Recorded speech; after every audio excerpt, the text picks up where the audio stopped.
Magandang umaga! Kumusta po? Narito po ulit ang update natin para sa lagay ng ating panahon.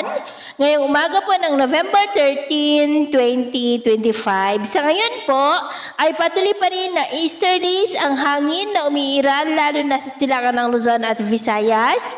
At merong intertropical convergence zone na nag-extend sa may Mindanao at nakapaloob po dyan ang LPA na ating binabantayan na nasa layo po ngayon ng 1,560 kilometers southeast ng Mindanao.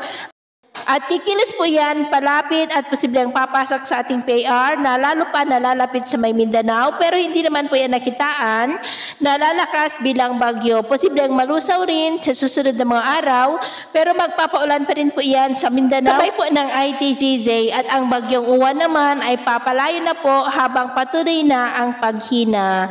At ito naman ay pinapakita ng forecast model na ating ginagamit hanggang po sa susunod na 2 linggo ay wala pa ring bagyo na nakikita na malakas na tatawid po dito sa ating kalupaan. At sa lagay ng ating panahon, ngayong madaling araw ay maayos po ang panahon sa malaking bahagi ng bansa. Pero dahil sa ITCZ ay may mga isolated rain sa ilang bahagi ng Caraga, Leyte, Bohol, Cebu, ilang bahagi ng Negros, Iloilo, Zamboanga Peninsula, Sulu Archipelago at ilang bahagi ng Davao. At mamaya ay sisikat naman po ang araw sa malaking bahagi ng ating bansa pero dahil pa rin sa ITCZ ay cloudy skies with isolated rain sa ilang bahagi ng Caraga, Davao, Eastern Samar, Leyte, Cebu, Bohol, Sulu Archipelago at Zamboanga Peninsula. At mamayang hapon, mas maraming lugar po ulit ang makakaranas ng mas maulap na kalangitan with isolated rains.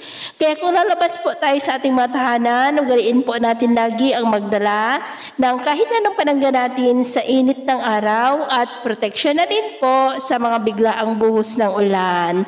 At sa atin naman pong mga baybayin, dahil pa rin sa epekto ng bagyong uwan, ay maalon po ngayon sa mga baybayin po ng Batanes at Babuyan Islands na ang mga alon ay posible pa rin na aabot hanggang sa 2.5 to 4 meters height. Kaya hanggat maaari, ay iwasan na po muna natin ang papalaot dyan sa mga may kulay pula para po mas makaiwas sa mga sakunang pangkaragatan.